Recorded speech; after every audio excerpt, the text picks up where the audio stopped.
Hello everyone, welcome back. Today we're going to talk a little bit more about first focal plane scopes versus second focal plane scopes. And I really want to focus on the reticles and why the reticle is so important. And here's the thing, you can have a first focal plane scope, let's say like this one over here. If it doesn't have a reticle in it that interacts well with the first focal plane lenses, right, and the way it magnifies, it's kind of useless. Okay, and like in some in some cases it can help you. In other cases, it may not make a difference, and in other cases, it might work against you. Okay, so there's some case in most cases, if you're dealing with a lot of these budget scopes, you're probably better off with the second focal plane scopes. And today I wanna explain to you guys what the purpose of the first focal plane scope is, and what you want in the reticle, what the reticle has to have in order to be able to take advantage of that first focal plane. Okay, so first let's take a look at a second focal plane scope. So this is the primary arms SLX 1 to 10 by 28, and then you can see SFP stands for second focal plane. Okay, so let's take a look at the reticle over here, and I finally got some camera software that seems to be able to look through the lens and focus on the reticle. So in one power, you can see what the reticle looks like. Okay, now obviously the illumination is off. We turn on the illumination. Okay, that's what it looks like with the illumination. Now, here's the thing: the battery life on these scopes is generally terrible. So you want a scope that is going to work well without the illumination. So we're going to keep the illumination off for now. So as we look in there, okay, so this says that the horseshoe, and then it has a tiny little arrow in the center. Obviously, you cannot see the tiny little arrow. So you're using the horseshoe basically as a red dot. And then there's a spine that comes up. That kind of guides you to the center. The sun we just got a little bit of cloud, so now you can see it more clearly. And that's also a good illustration of how sunlight makes a really big difference. But you're looking at that horseshoe, right?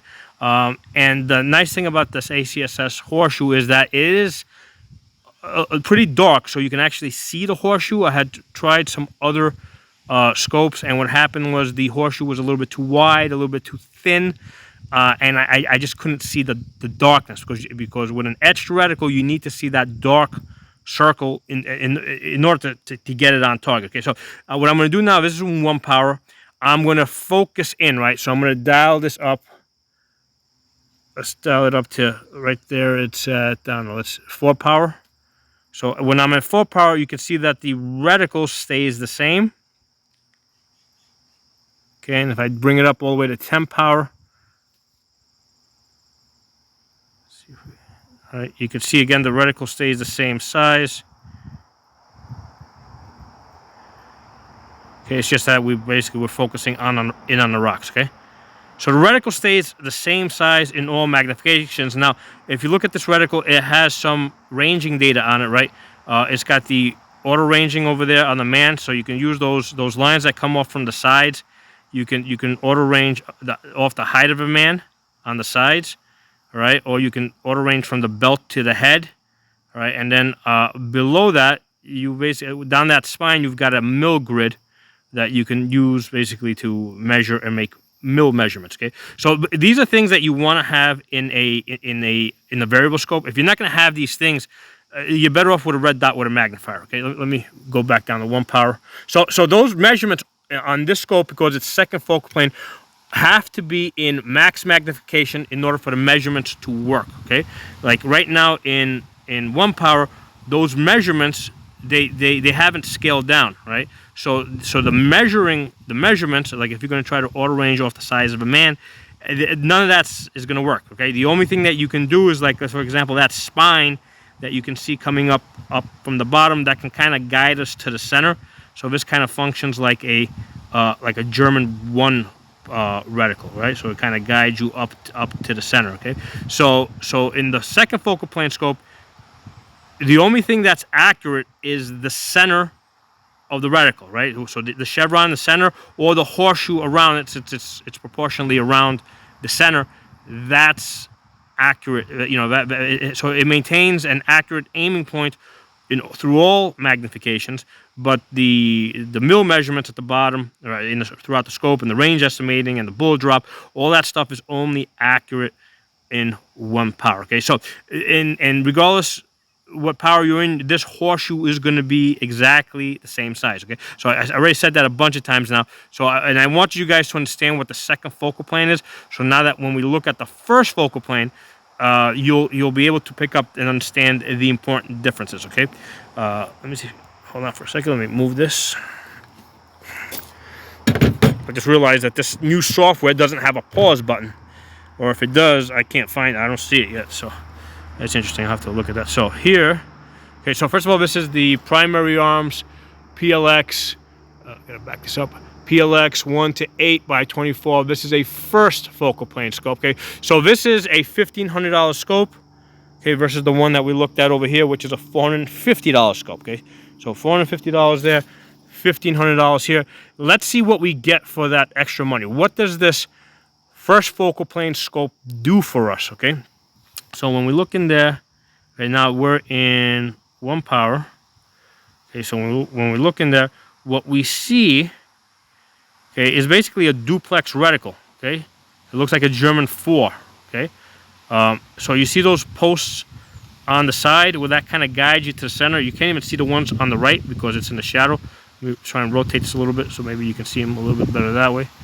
So it's got the posts on the side to guide you to the center. Okay. Right, so this is in 1 power. You cannot see the chevron. I'm sorry, you can't forget about the center. You can't even see the horseshoe that's in the center. Now let me put this on illumination. That's 10 power. So now when I put it on illumination, now that horseshoe becomes visible, and now you basically got a red dot. Okay, so this is great, but the problem is that the battery on these LPVO, the battery life is horrible. Okay, so what's going to happen is if you now, even though this $1,500 scope has auto off, shake, awake, okay, what's going to happen is if you're moving around in the woods with this on your back, you're always moving, so it's never going to go off. So the battery is going to be on all day because you're moving, and so you're going to run out your battery. So that's why you kind of have to keep this in the off position until you really, really need it. And one of the things I've also experimented with is one option is to keep this, let's say on the 2 auto brightness or on the 2 brightness. Now, even though you're not going to be able to see it in the day outdoors, right? So because right now it's in 2 power, but if you were to go indoors into a dark room, all of a sudden you'd be able to see it. Let me see if I cover it up.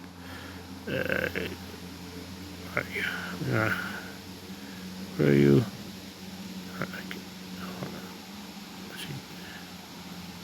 Probably need to get it. But if you were to go into a dark room, you would see you can't see it there. See if I cover it up. I'm trying to get in the right position.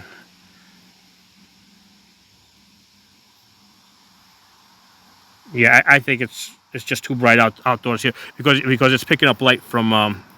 But generally, even if it's in the 2 power, if I go into a basement or something, I can see that dot. So that's a way to conserve battery life, right? You keep it in that 2 power. Outdoors, you can't see it all, but when you go indoors, all of a sudden you have a dot that you can focus on. Anyway, so let's turn this off because, like I said, this is what it looks like with the red with the illumination on. That's in max magnification, 10 power. Now it is a little bit cloudy today. If the sun were out, it would be even a little bit harder to see.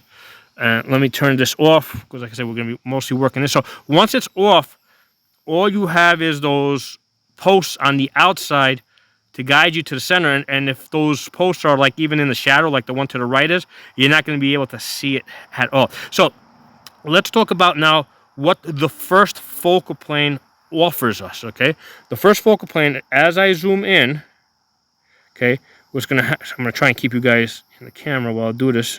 It might be a little, as I focus in, what's happening is the posts on the outside are kind of disappearing out of your field of view. Right? You see how all that stuff is, right? And now you're starting to zoom in on the detail of the reticle. The reticle was all that information was there before. It's just that you couldn't see it because it was just so tiny. But because now we're slowly zooming in, it gets bigger and bigger and bigger and bigger. And now all of a sudden you can see the details, right? You can see the fine measurements. Okay, you can see your bullet drop compensator. I mean, it's a little bit hard against the rocks, which is part of the reason why I'm doing this, so that you can see what this looks like in a realistic, outdoor environment. It's a little easier to see it when your eyeball is actually looking through it versus looking at it through a camera. But the point is that you can see the auto ranging left and right of the horseshoe, right? And then you can see the bullet drop below it, or at least I can when I look through it, with my eye. And like I said, you may not be able to see it so well through the camera. But what happens? So this is the magic of the first focal plane. Okay, in first focal plane, okay, I'm sorry, in max magnification, which is 8 power, if I'm looking at something in distance, okay, it zooms into those little lines so that now I can use to range estimate, let's say off the height of a man, or I can use the mill lines below it. Okay, so in max magnification, I can see the lines in order to range estimate. Okay, and then I can see the chevron, so I can use that as a fine aiming point. I can see the bullet drop below it. But then if I'm, let's say, a little further out, like let's say I zoom out to 3 power. Let's get you focused. So I zoom out, stay focused. So as I zoom out to 3 power, okay, so now all of a sudden you can't see so well the detail of those fine lines. Okay. Now the nice thing about this particular reticle design, and that's why this video, first focal plane versus second focal plane. First focal plane is all about the reticle design. Is it a design that truly makes use of the first focal plane feature, right? Because like right now, if you look at those outer lines, there's still mill measurements on those outer lines, right? So the ones towards the center are tiny. You can't use those, but the other ones that are further back, I can use those. So for example, if I'm range estimating something like a truck, I wouldn't try to use the lines towards the center of the reticle. I would use the mill lines a little further back, and I can quickly see whether it's going to be 5, 10, or 15, because that can, quickly allow me to get a measurement, especially on a moving target. Okay, so that's one of the things that this particular reticle is great for. You can range estimate moving targets because I can zoom back to 3.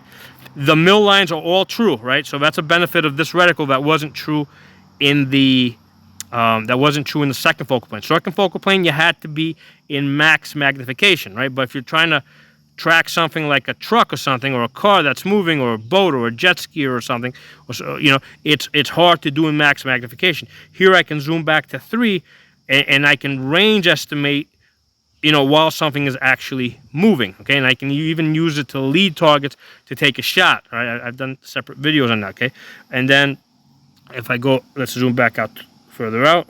So as I zoom further out, okay, so now all of a sudden my horseshoe starts shrinking more and more and more and more, and now you start seeing the outer posts start coming into my view. So right there I'm at 1.5. Okay, that's 1.5 magnification. That's where those really dark lines start coming into you. So the mill measurements basically run from those dark lines. So with this I have 200, like from the center to the outer post, it's 100 mils. So that gives me a full 200 mils horizontal, 200 mils vertical for range estimating. Okay, all right. So if I zoom it, so there's a very big difference between 1.5 power and 1 power, because at least here you can kind of see the horseshoe a little bit. But when I zoom in, as I zoom down to 1 power, now all I have is a duplex reticle. Now all I have is those dark lines to guide me to the center. Okay, because whatever image is in the center has now shrunk down to nothingness, okay?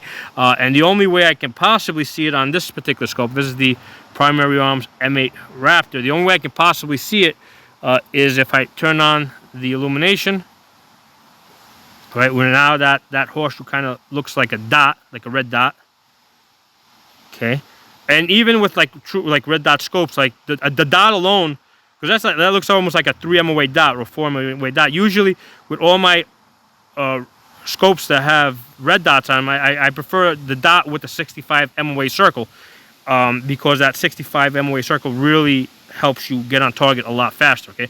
So with this, it's just like a pure dot, you know. So with this, you kind of have to use the posts to guide you to the center of the dot. It does kind of work well as long as you've got illumination on, okay? And again, you can't really depend on that illumination on this type of scope because the battery is going to run out pretty quickly. When you turn off that illumination, you got this. Okay, so now I can't see that dot in the center. So here's the struggle with the first focal plane scope, right? Because in 1 power, I can't see my central aiming device, okay? The central aiming reticle, whether it's, you know, the horseshoe or the circle, whatever you happen to have it, you cannot see the center because it shrinks down. So the problem here is, you might say, okay, well, why don't they just make it bigger so that you can see it? Well, the problem is if they make that let's say in this case, if they made that horseshoe bigger, when you zoomed in, it would be too big. So when you went up to 8 power, right? Let's get up to 8 power.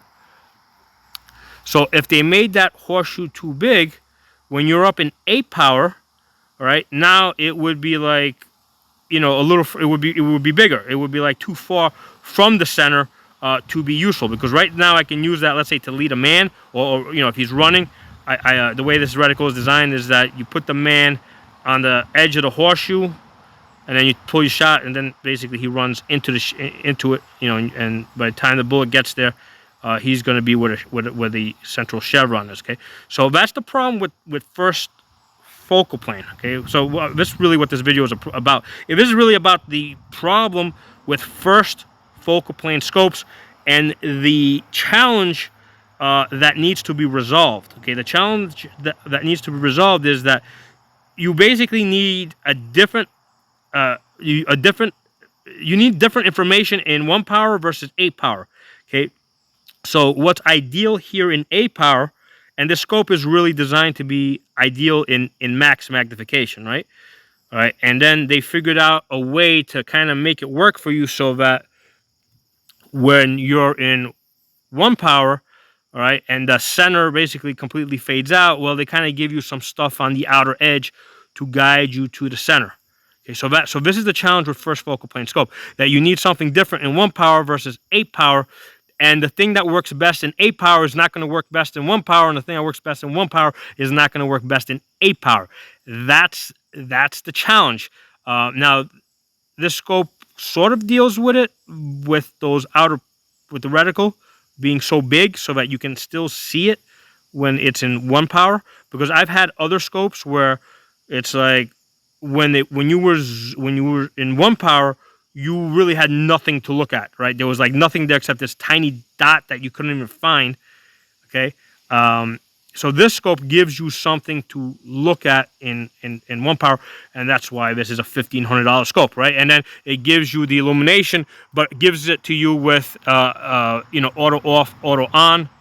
So at least you get some conservation of battery life, although it's not going to be great. Okay, but most of the time you're going to be working with that.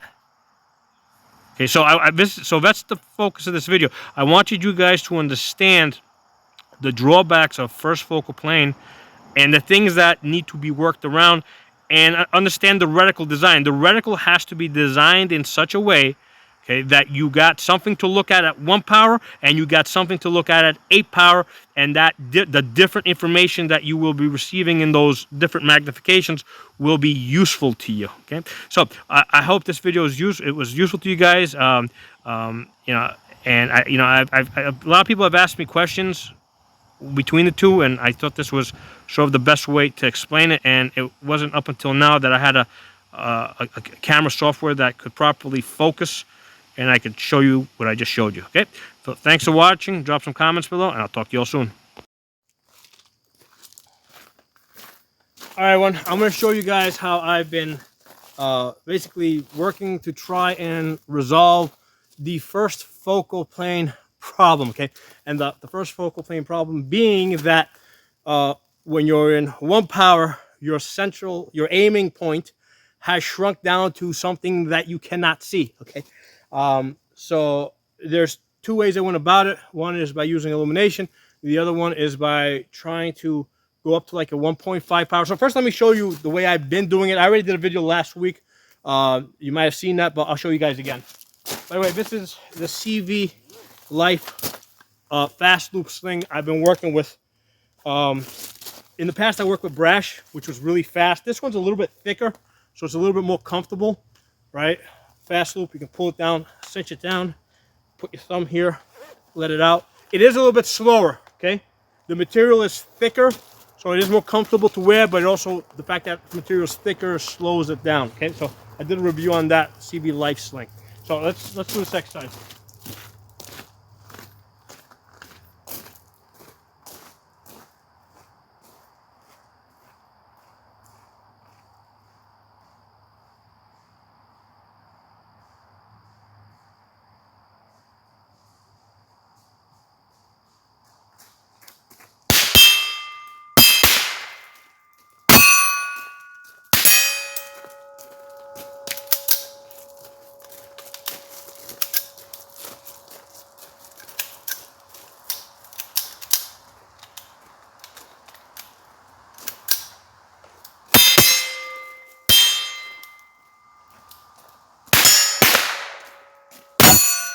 All right, so I've got a 22 conversion bolt in here.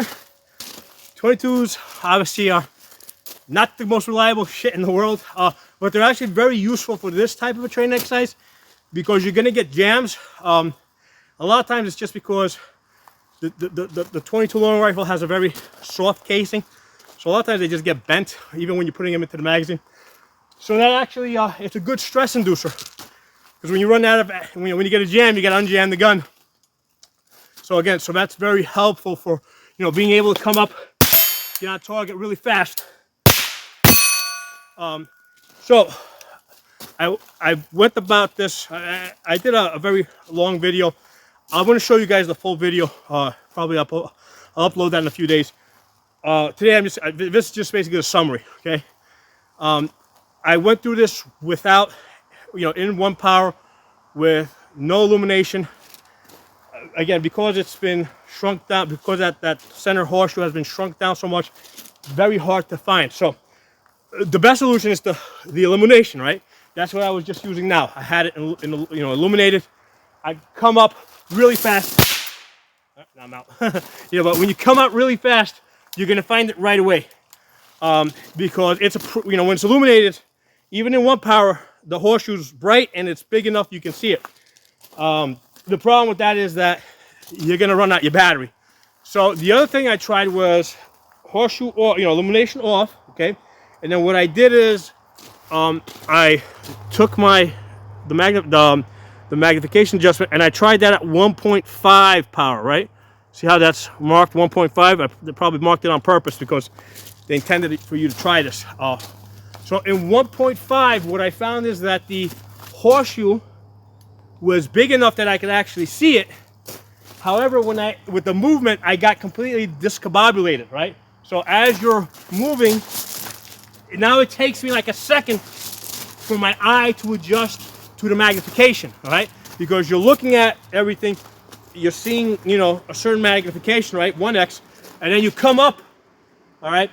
And now your eye has to adjust to a different magnification. And so there's like almost a full 1 second delay. Well, maybe not a full second, maybe a half second. With the ACOG, right, when I did this with the ACOG, it was like a full second. With this, because it's only a 1.5, it is faster than the ACOG, okay? But your eye still has to use it, and especially if you add some movement,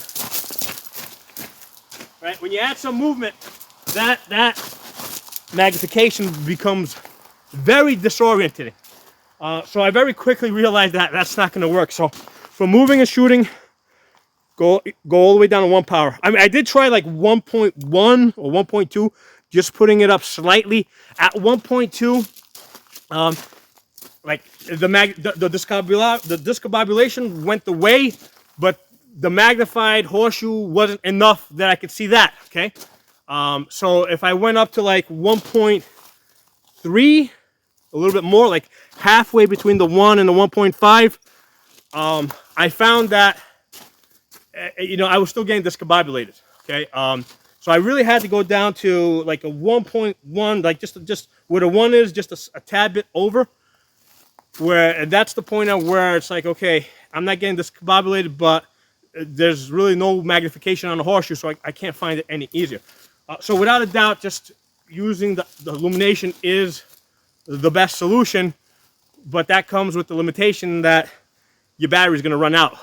Now this one has auto shut off, shake awake. Okay, the problem with that is that the auto shut off only works if the rifle's only going to shut off if it's not moving. Okay, so even if I've got this slung over my back, I'm moving, right? Even if you're standing still, you're still a little bit of movement. It's not going to go to sleep, so it's going to run the battery out. So the auto off, shake awake doesn't help me unless I'm actually putting the rifle away. Okay. So what we need, the next generation of LPVOs, what we need is either a fiber optic, like an ACOG, right? That's like drawing energy from the sun, right? Or a solar panel, like the Holosuns have, right? With the solar panel with the battery backup.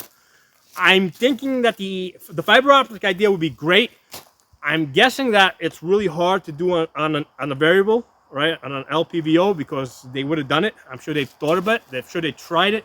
But so I guess the next thing to do would be to try and get a solar panel on this.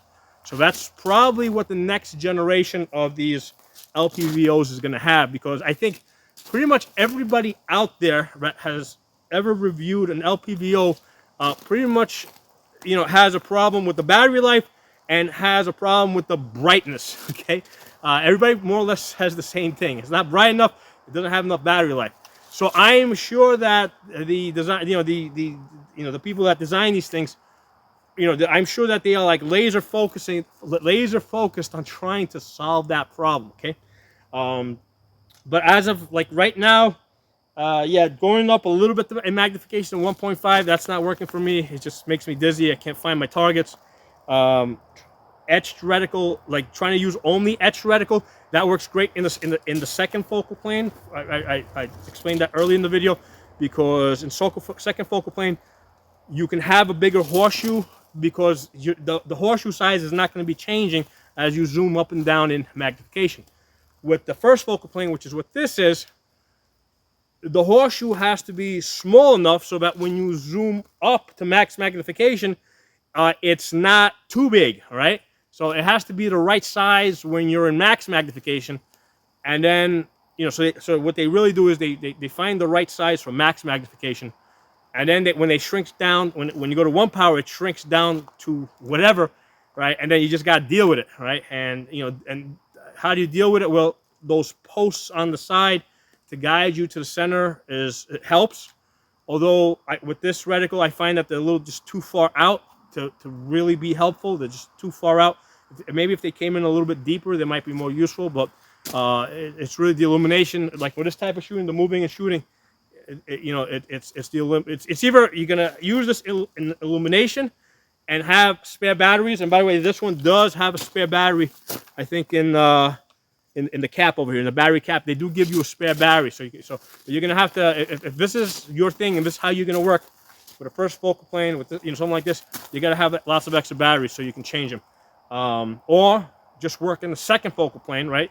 Because the second focal plane is just gonna have, basically, since that reticle is the same size in all magnifications, they're gonna pick the correct size in 1 power so that you can easily see it. So. Okay, so drop some comments below. Let me know what you guys think. I hope this video is useful, and look for the other videos that I did on this. Either look up like Primary Arms M8 Raptor, okay, or look up first focal plane scope, and you'll see, other videos where I talk more about this, do more demonstrating and stuff like that. So thanks for watching. I'll talk to y'all soon.